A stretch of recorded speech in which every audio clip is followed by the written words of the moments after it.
What's up, everyone? Welcome back to Better Biomed. Guys, today I'm going to show you a trick to using your phone to figure out if a fuse is bad or good, all right? And this is kind of an interesting one because fuses conduct electricity from one end to the other, and if it's broken, it's open. And thus, it should not be able to carry the conductivity of your skin to the phone, and that lack of capacitance means that it will no longer work.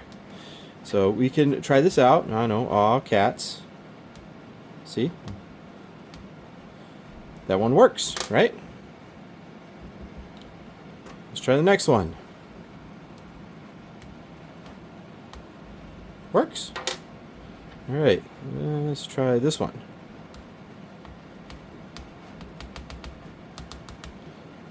That fuse is open. Now this is a fuse that just came out of my drawer. And funny enough, if you're looking for good fuses that are in your drawer, because they could break from rough usage and whatnot,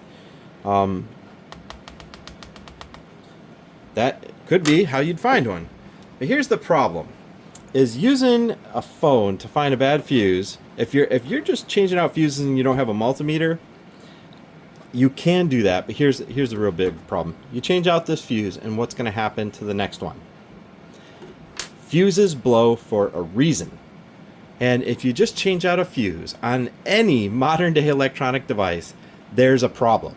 There's a problem. There's a reason why that fuse popped. And you're going to have to do the walk of shame to go and find yourself a multimeter. And if you don't have access to a multimeter, you're just going to be digging a hole, okay? By changing out a fuse without knowing its real cause, you're just going to be causing a problem again. Maybe not right now, maybe in a moment, but it's going to happen again.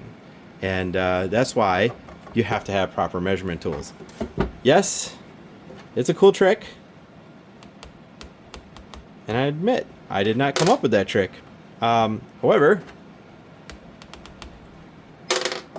what does that really help?